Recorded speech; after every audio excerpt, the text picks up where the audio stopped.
I was brought up in North India, in Delhi. I went to school and college there. I went to a convent school. Then I spent almost 8 years in America at Harvard University. And by the time I came back to India, I was almost 30 years. So with absolutely no contact whatsoever, I had not even heard his name till 1968. It was a chance meeting. The students of the university who were in my class had invited me to the dormitory. And one of them was an Indian. And he asked me whether I would come to his room before going to the function. So I went to his room. On the television was a photograph where I saw a beaming face, and I said, "Who is he?" He said, "He's the Shankaracharya of Kanchi." But nothing more happened, but that image etched in my mind for some reason. And the next time I saw Paramacharya's vision, I can say, his picture, was when I was coming in during the emergency from the United States to make a daring entry into Parliament and then disappear again if I could. And at that time I was a proclaimed offender. My name had been sent to the Interpol for a watch-out notice. There was a reward on my head. It was the highest reward of that time, more than any of the criminals. And the plane was coming to Delhi. And my plan was, which everybody thought was mad, was that without luggage, I will just get down and walk through the airport as if I was a visitor in the airport. Of course, I was dressed in kurta pajama, looked like a youth congress ruffian. And I got down. Just as the plane was about to land, I again saw Paramacharya's photo. And I walked in. It's unbelievable that such things can happen, but I just walked in. I walked into the immigration. The policeman was sitting there, the immigration officer looking there. I had my parliament pass with me. I just put it out. And they assumed I must be a congressman, so they all saluted me. And I took a taxi and went and registered in a hotel.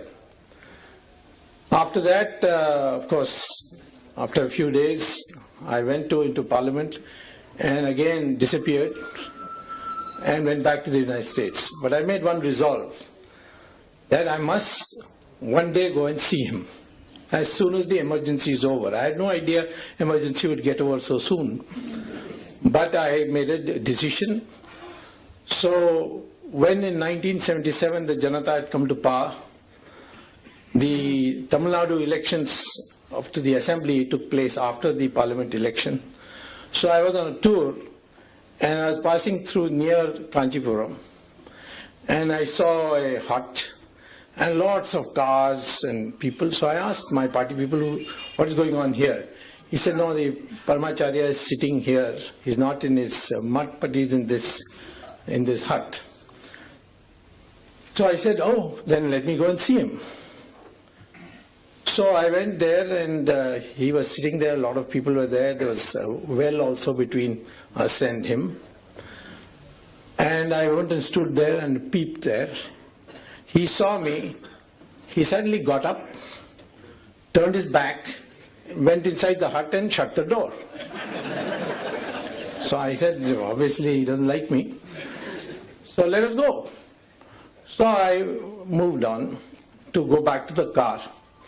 Just as I reached the car, one of his people came running and said, Periva Kupadrar.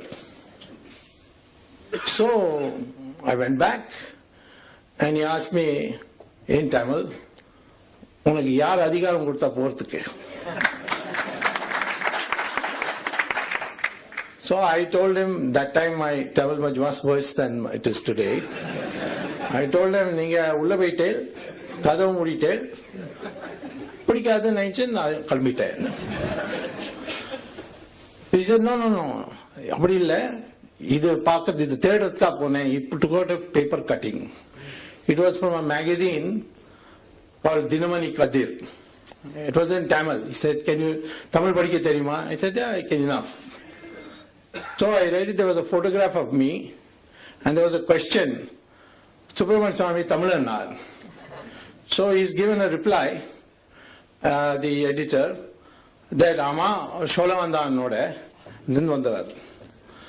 So he asked me, "Nidane adu?" I said, "Ipo pola." So I went away.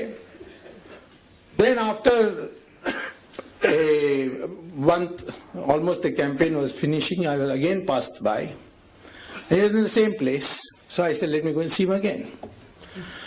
This time when I came, he asked everybody to leave. And then he started talking. He spoke about political events, international events. And he spoke to me for 1.5 hours. And he said so many things, you see. He said, "Will you be a minister?" Because I had not become a minister, and I was very unhappy I was not a minister. I was the leading campaigner against the emergency and the Janata government because of personal animosities of some people. I was blocked from becoming a minister. So obviously it was on my mind, but he read my mind. He said, "Did you minister idea?" I said, "No." "Padavi pinnala varum. Nee padavi pinnala odada, padavi pinnala varum." And I followed that after that. And I'm telling you, that's why in politics I give everybody tension, but I have no tension.